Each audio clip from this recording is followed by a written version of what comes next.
Well, thank you, Lynn, for that introduction and for letting everyone know that I think, the first commissioner on Twitter. I'm at Commissioner Rob if you want to follow me. I'm getting close to 1,000 followers. I don't know, Dennis, where are we right now?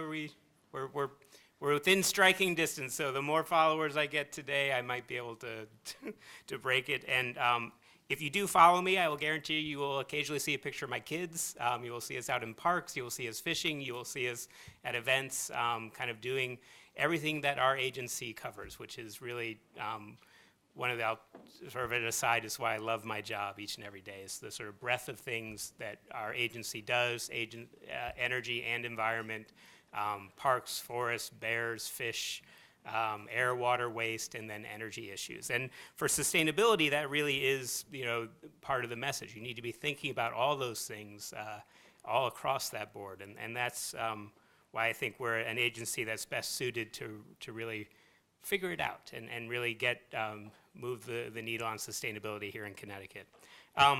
Lynn, a former DEPer, and then for a little bit of while a deeper, and then, but now we miss you.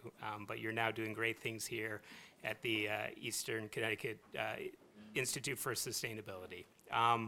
Also, Carrie Enright Cato and Jeff Howard on her team, our climate czarina. I don't know if that's the right term, but she's used to be at the Yale Sustainability Office, now is with us, heading up our Office of Climate Change. A real exciting sort of thing there that the governor just announced, his a revamp of the governor's council on climate change. And Lynn Stoddard is actually one of our members, and Carrie is going to help us move that forward and actually achieve our 2050 goal. 80% by 2050, which is an amazing challenge put before us, which has gotten us all really excited at the agency. I know President Nunez was here earlier. She's been an extraordinary leader for Eastern. I'm really moving this campus forward on a whole number of fronts. I was here, 6 months ago or so, and we really enjoyed meeting with her and seeing the amazing things you have going on here on this campus. It really is the commitment and dedication of the folks here and campuses across the state are really exciting for us as an agency to have this type of partnership across the state. So as everyone in this room probably knows, last week was the 45th anniversary of Earth Day. It is an amazing sort of, between then and now, the changes that have taken place in our environment. It was a time in Connecticut where our rivers were a different color depending on what the factory upriver was making that day. The oranges and blues of the Naugatuck in particular with the Uniroyal factory. Smog on the Connecticut River Valley. Raw or partially treated sewage routinely entered our waters in Long Island Sound. And going back to some of the editorial cartoons of that day, it is literally pictures of Long Island Sound as a toilet. And that is not actually all that long ago. That is probably it was more than 20 years ago than 45 years ago. Earth Day, really, it also was a time that there were no such thing as Twitter or Facebook or internet or cell phones or hashtags or all those other sorts of things. So that's a very different world that we live in, which is actually part of the story of how we're all going to figure this out together as well. Earth Day led to the establishment of the EPA, to the DEP in Connecticut, and milestone and sort of foundational laws to clean our air, our water, and to handle hazardous waste. Much has changed, and we've gained a lot, but there's still much work to be done, and that's what I wanted to talk about in my remaining time here. Some of the things that are priorities for our agency and how that interacts with things that are happening on campuses, and how campuses can be kind of laboratories of and experimental sort of places where innovation happens that can then be spread across the rest of the state. I go back to my own PhD research. It's often good to have a microcosm or something that you can use as an example. And a university or a campus has a lot of the basics that we care about. We care about people and housing them and feeding them and keeping them happy and functioning and whatnot, as we do in our broader society. So things that you can think about on that smaller scale, that more manageable scale, can translate into larger activities across a state and across a nation. So I really like always thinking about different scales and being able to scale up or scale down from experiences you have. And the university campus is often a great scale to think about in its size and its scope and its manageability, and yet it does cover so many of the functions of our technological society. So the part of where I come from in my approach to sustainability is a systems thinking approach. I'm trained in the field of industrial ecology, which looks at our industrial systems and tries to think about them in ways that can they be more like the natural ideal, the natural ecosystem where there's no concept of waste, where a natural forest ecosystem, there's always something growing that's dropping its leaves, and then another organism comes in and releases the nutrients that then get put back into new trees, and you just add sunlight and the whole system keeps going around in circles. Our industrial systems are much more linear. We tend to dig stuff up, use it once, and throw it away, both on a materials perspective and often from an energy perspective as well. So that's what a lot of what animates me is kind of my thinking and my approach to sustainability. It also got me the nickname Dr. Trash because I like materials and I like materials and sustainability, and I treat it as a badge of honor. So there are I think I have three main areas that DEEP is focused on sustainability. In climate change is obviously first and foremost among them. And this is really the reason our agency was created. We are an agency of energy and environmental protection. And the decisions that we make on the energy side of the house, thank you, have direct impacts on the environment side of the house. And we see that in a whole host of areas. But we use that sort of thinking and knowing that our energy decisions have direct impacts on the environment to really make smarter energy decisions and cleaner energy decisions.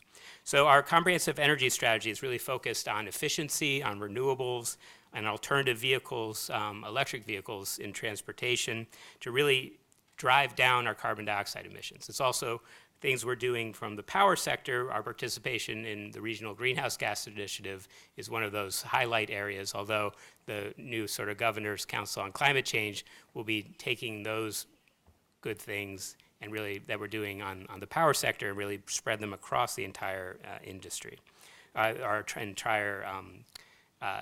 entire sort of economy. Emissions are already below 1990 levels. We will get them to 10% below it by 2020. We're ahead of target.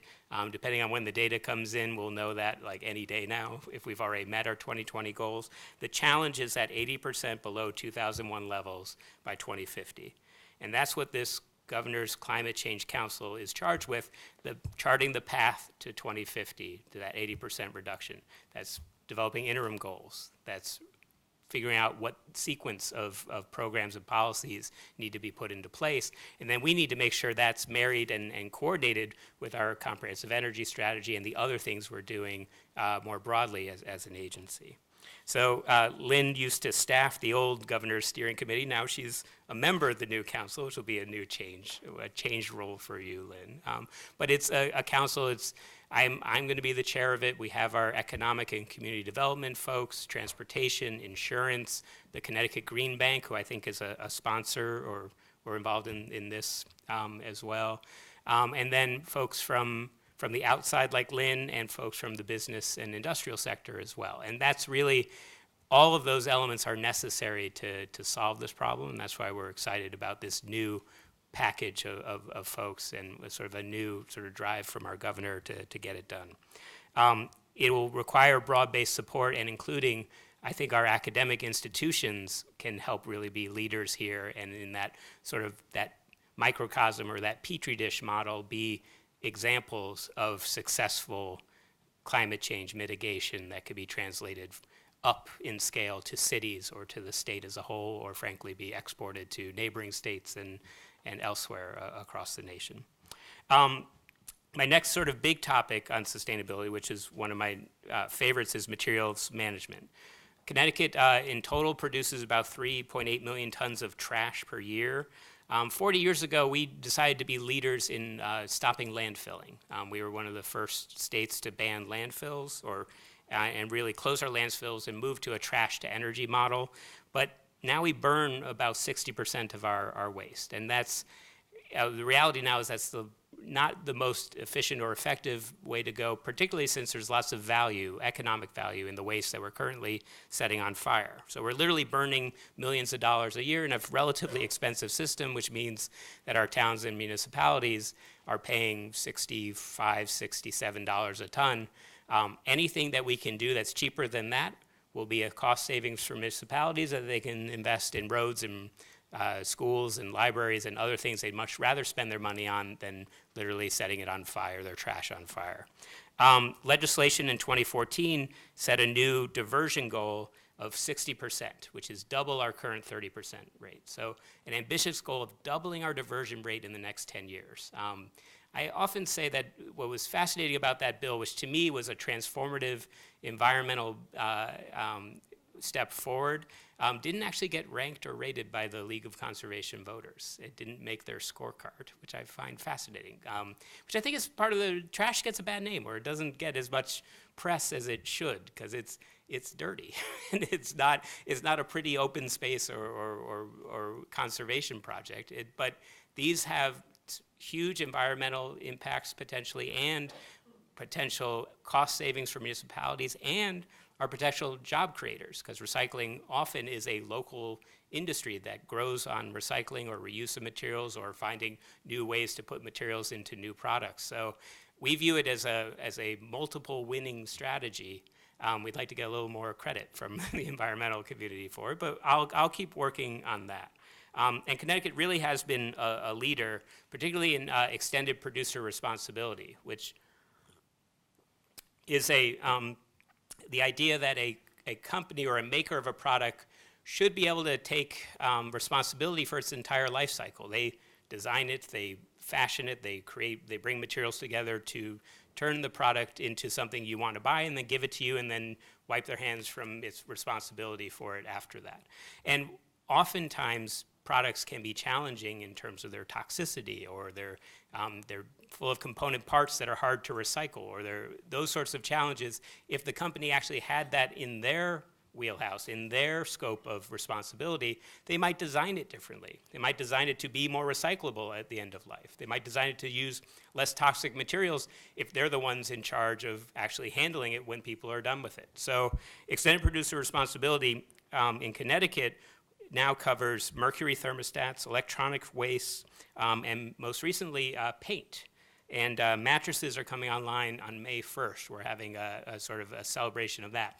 Paint and mattresses are good examples of things that are challenges for municipalities to manage. Mattresses alone were costing the big urban centers of Hartford and New Haven and Waterbury hundreds of thousands of dollars a year to manage, literally hundreds of thousands of dollars a year to manage bulky, dirty, kind of blighted sort of mattresses on their streets. And instead, the mattress industry is now going to be in charge of the collection, disposal, and recycling of those, and taking a burden off of our municipalities, and then creating jobs in the deconstruction of mattresses, which are actually almost 99% of which are the material is recyclable. It's steel and wood and cotton and a few other things that can then find itself back in useful products.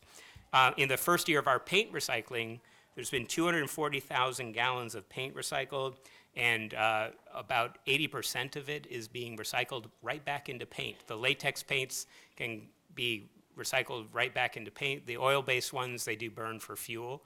I don't know what color they make of the latex ones that they recycle. It may be a lot of grays and blacks and darker colors, but they do go back into paint, and it's easy for the homeowner. It's basically getting rid of the closet fill, the basement fill, the garage fill, those cans of paint that everyone has, that you do your project and you're left with about an inch left in the bottom of the can. You now bring it back to the paint center, and they handle it from there. It's free to the consumer. They're also doing innovative things with commercial operations who might have a whole storage unit full of little bits of leftover paint the paint industry is now sending trucks out to go grab that paint because, again, there's now value in that paint because they can turn it into a useful product again, which helps pay for the whole system that they're doing.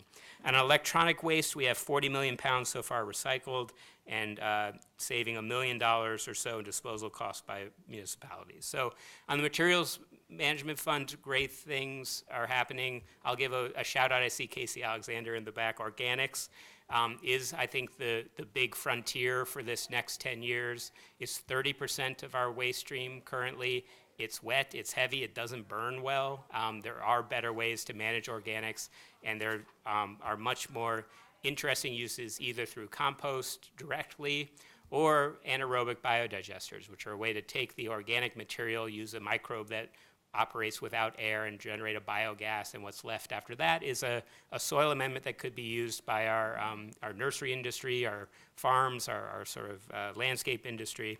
A real innovative piece of legislation, which I like to call the Field of Dreams legislation, and depending on the crowd, they may or may not remember that Kevin Costner movie, which was actually one of the better things he's done, in my opinion, where he built a baseball diamond in a cornfield, and if he built it, I guess the Chicago or the Black Sox came out of the cornfields and played their final game. But the law, it has a point. The law is actually written that for commercial and industrial facilities, including campuses like our university campuses or ESPN over in Bristol, if you generate 2 tons or more a week of organic materials, and if someone builds an organic recycling facility within 20 miles of you, the commercial, or campus or grocery store or whatnot, you have to source separate and manage your organics. You don't have to send it to the one that happens to be right next to you or very close to you. It's only 20 minutes or 20 miles. But you have to send it somewhere. That gets us around the Commerce Clause, where we actually can't direct people to flow to certain places and not other places.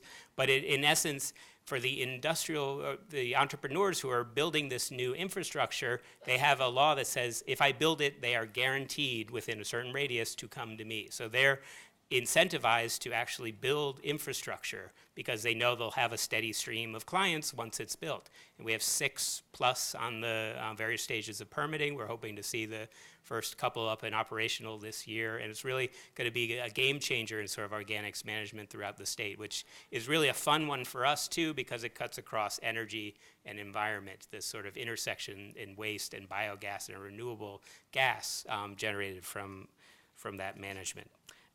The last sort of area, I promised there were 3, so we had climate change, we had waste. The last one is water.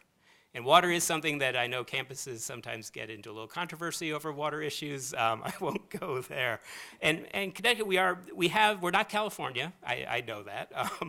But and in fact, our availability of water might actually be a competitive advantage for us across the country. But our challenges come when the various uses that we have for our water systems sometimes conflict. Our challenge also comes in a changing climate as the Northeast is predicted to have more severe storms, more frequent rain events, getting your 4 inches of rain for the month in an afternoon.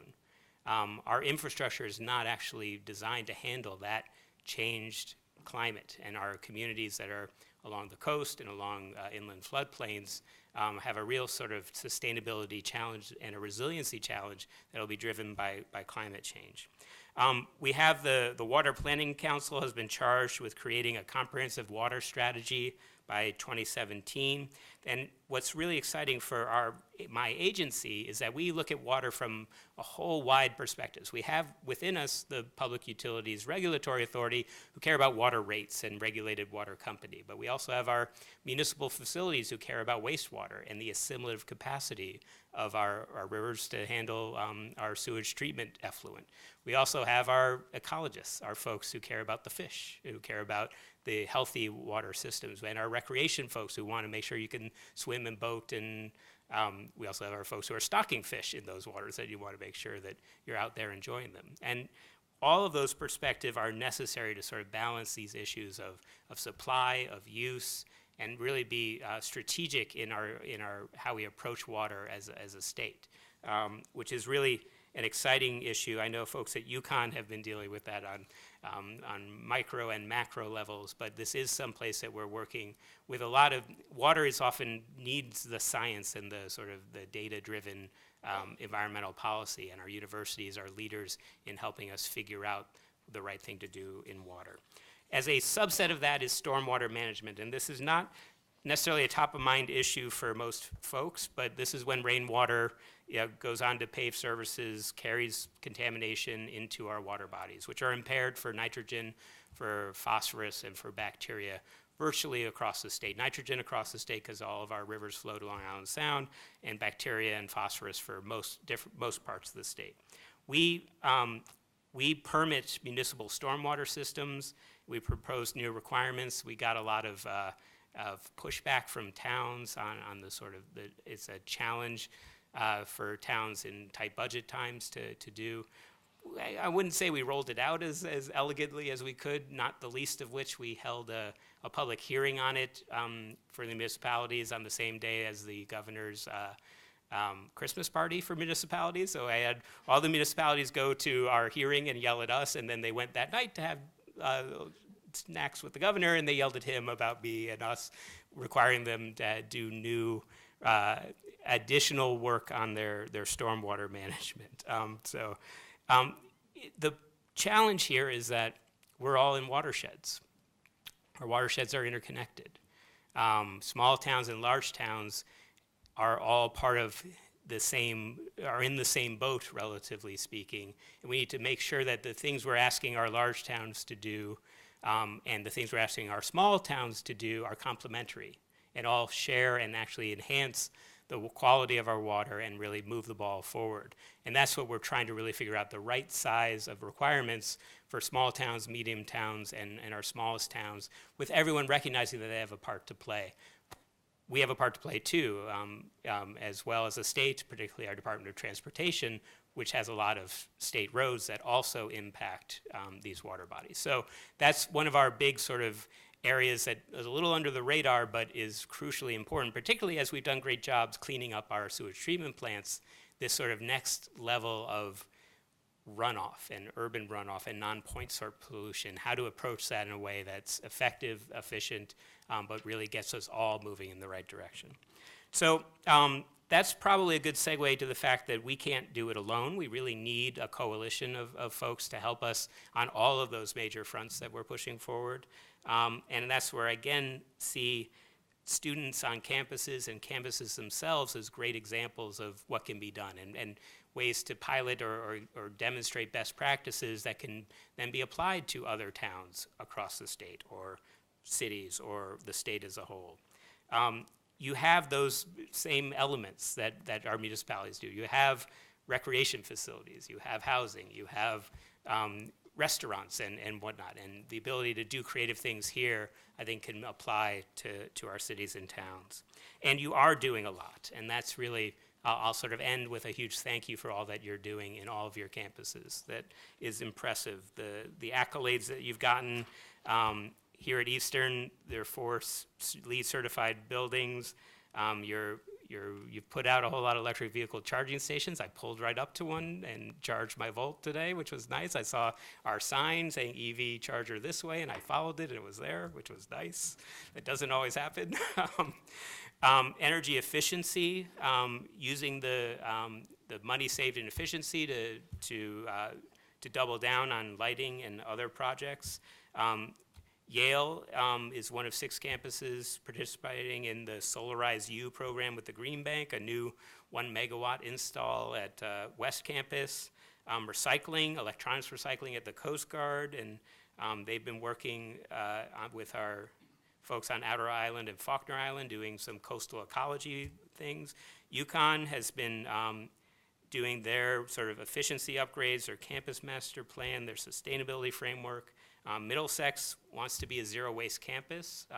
That's a whole sort of area I'd love to keep sort of pushing the waste connection to our campuses. And I mentioned the EVs, electric vehicles here, but Wesley and UConn, others have a great network. So you guys are doing a lot, and I'm excited that events like this help you share your best practices and then maybe see where you can coordinate and collaborate and make your presence multiply, and you're sort of double down on efforts at one campus might, through a consortium or collaboration of campuses, be even more impactful. So that's a whole lot. And that's the challenge of my agency is I could go on and talk forever, which you guys don't want to hear me do that. But I do want to just say that we're here to support you. We're here to be a partner with you. I know from Casey that we have sort of joined together with EPA on the Food Recovery Challenge. We're trying to get people into that network of looking at food and organics issues. And we have a whole nother thing, our energy folks, our Green Bank folks are really willing to be partners in all of your efforts. So keep coming with the ideas to us, and we'll send out our folks to you and really see how we can do some amazing stuff together. So happy to be here, and I'm happy to take some questions. I think we have some time for questions, so thanks so much.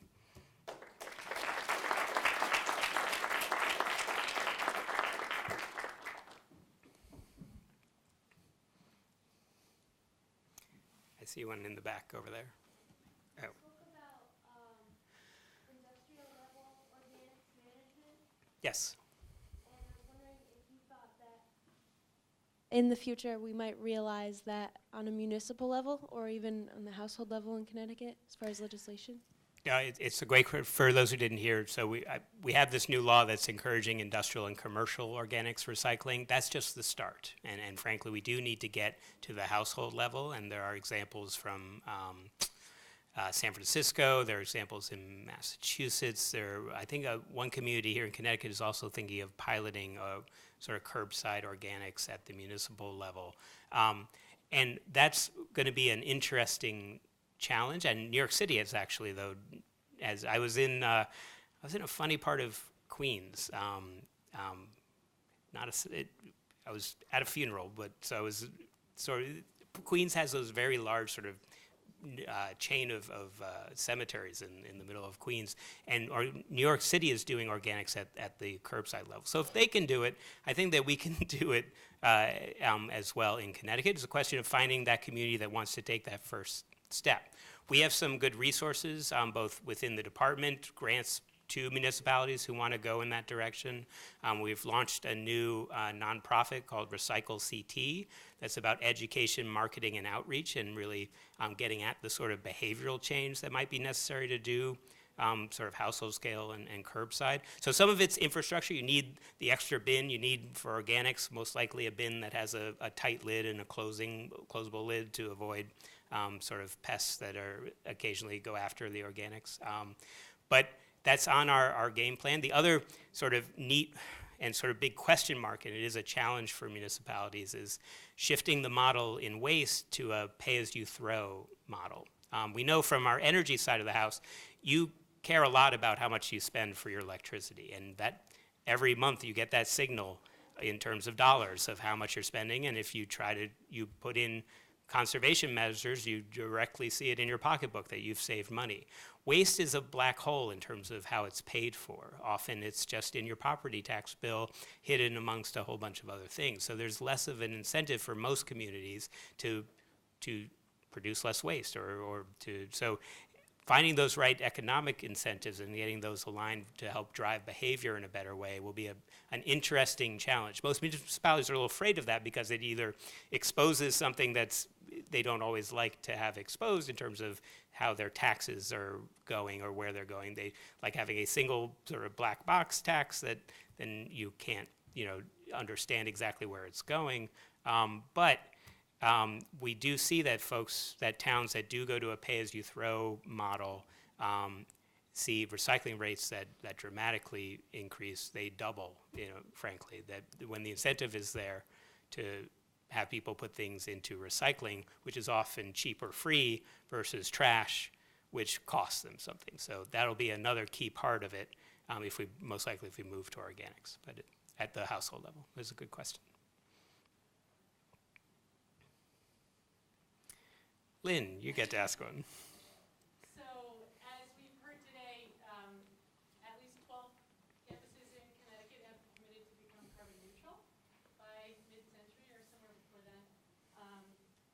about carbon neutrality among higher education institutions and our commitment. Do you see any movement in other sectors in Connecticut, or a way that we as universities can help inspire such commitments in other sectors? It's a great question. So I think your best analog, I think, would be the cities or the municipalities. And I don't know if they have a similar sort of framework or coalition. I'm seeing Jeff Howard shaking his head no, but that might be an opportunity then if they're, because again, I think having campuses move in unison, having friendly competition, having, peer pressure in the good sense of campuses that want to stay ahead of the curve. This actually was something we were talking about with Representative Albus, held a session at the legislature. He's the chair of the Environment Committee this morning, about sustainable community rating systems and sort of focusing on municipalities or counties, if we had county government, which we don't, but municipalities or regions, to try to have them get scored and get ranked on a whole number of factors, climate being one of them. So that might be an interesting sort of element to introduce to that discussion. From my sort of academic work, I always have been intrigued by information and the power of information as regulation alone. The disclosure simply by itself, without actually even being penalized or punished for disclosure, often has huge benefits. One of the best examples is the toxic release inventory, which was a real small environmental law, part of the Emergency Protection Community Right to Know Act, which gave us sort of material data safety sheets, and this toxic release inventory, which basically said for certain types of chemicals, you just need to report how much you're putting out into the world if you're a company of a certain size or threshold. And when they reported it, every time they reported, they ended up in the newspaper if they were on the list of companies that are sending out toxic materials into the world. And they really did not like being on that list. So they did everything they could to actually drive their production and systems to get off of the toxic release inventory list. So that's often the power of avoiding a negative can be a huge driver in just disclosure. But there's also the flip side, which is aspiring to a positive, that you want to be in that. And this would be in the case of a net, a carbon neutral community. I want to be on that list. I want to be ranked in that highest tier. I want to get the A grade. I want to do better. So I think there's some interesting opportunity as communities are talking about sustainability or potentially ranking them on sustainability, and the sort of positive peer pressure that could result from that. Yes. So you mentioned earlier some of the issues that revolve around, with municipalities and kind of low budget situations. And are there programs that you are working on at a state level, or suggested programs for those municipalities, that maybe low cost or maybe cost saving measures that they could implement at their municipality level? Or are there ways of looking at from a state level of getting subsidizing for some of those municipalities to adopt more green, sustainable initiatives?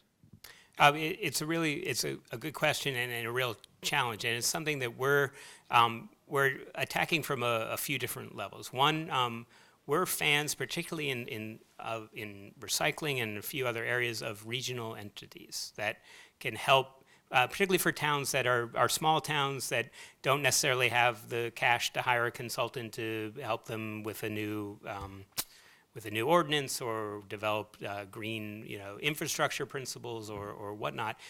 The power of a regional entity to provide kind of a template for smaller communities to follow, where a smaller community, a $10,000 or $20,000 consulting contract would be a large part of their budget that they're too challenged to spend, but a regional entity can make something that might fit 10 or 12 different small towns that could sort of all work better collectively by having regional entities that are empowered to do that. But that said, we have a new grant fund for green infrastructure. Well, I say it's a new one. It's still in the budget, which is now currently in way out of my hands. But in the General Assembly, it's a new proposal in the governor's budget to I think it was $20 million each year for grants to communities to do green infrastructure, to find ways to manage flooding, stormwater, runoff in ways that aren't steel and pipes and concrete, but are bioswales or are sort of engineered tree pits that slow the water down and filter it through the subsurface before it becomes a flooding problem, which, by the way, happens to make a greener and more livable community, by the way, which is not a bad side effect.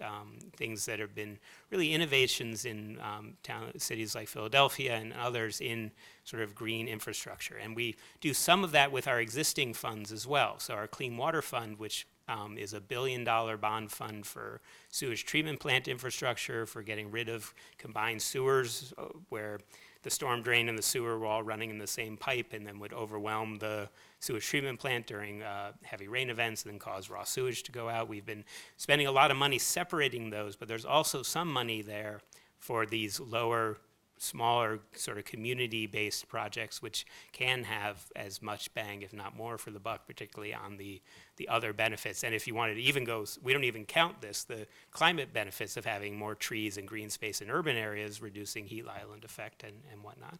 So we're being creative where our dollars are going and finding interesting ways.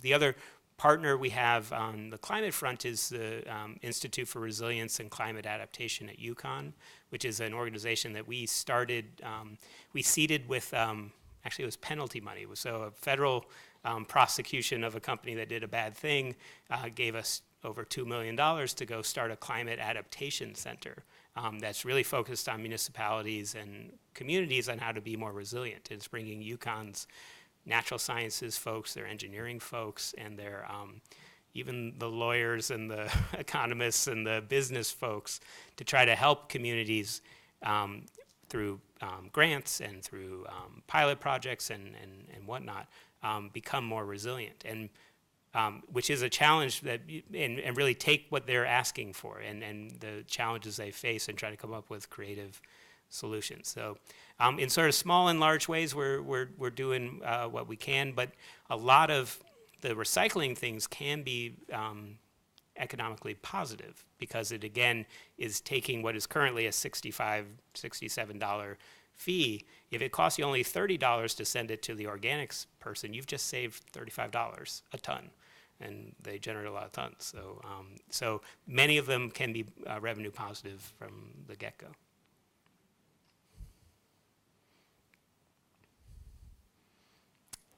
I don't know if I see it. Oh, over there. Hi.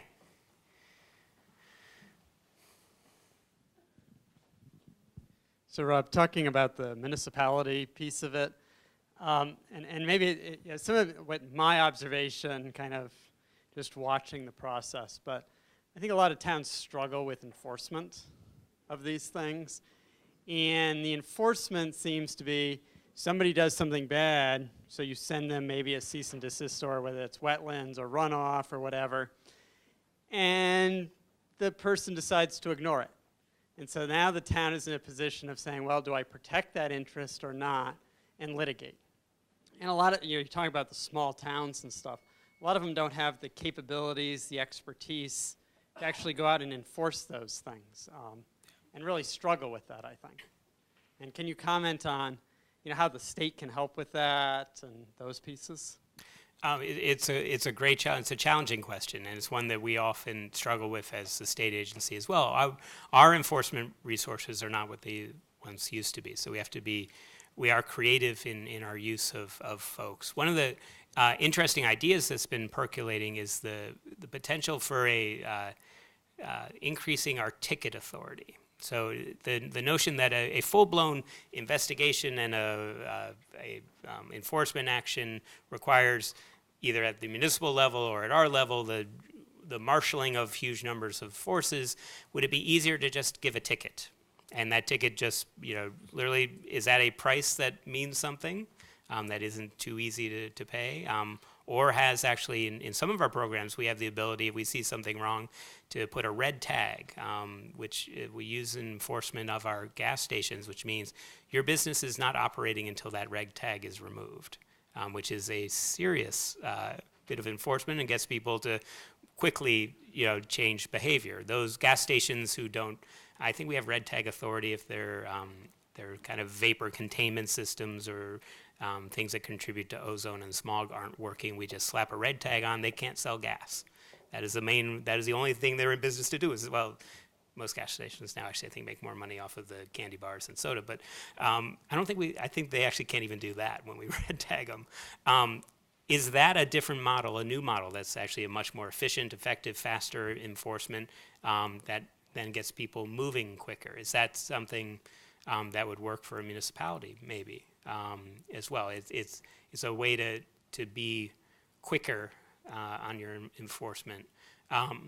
Though everything can be challenged in court. I mean, this is always the balance, and we do hear this from municipalities at multiple levels. The resources it takes to either, I mean, in the enforcement world or writing new ordinances or municipal regulations, all take time, effort, and money. And is it the time best spent for them? And that's always a struggle. But we're trying to be creative in enforcement and figure out new tools and possibly faster, more efficient tools that put the burden back or more quickly on the person who's done the wrong thing. Cool. All right, no one's asked me about the fish, which is okay. I will give a plug, though, for fishing, because it's that time of year. And family fishing in particular, our No Child Left Inside program starts up May 9th for those who, it's actually up in this neck of the woods, Gay City State Park. We have a family fishing day. It is free. You don't need a license to fish on May 9th. We usually get about 1,000 kids and families out at our family fishing events. I'll be out there with my boys. It's really a great way to get out, and we have our care instructors, our Connecticut Aquatic Resource educators who come out and bring the fishing poles, they bring the bait.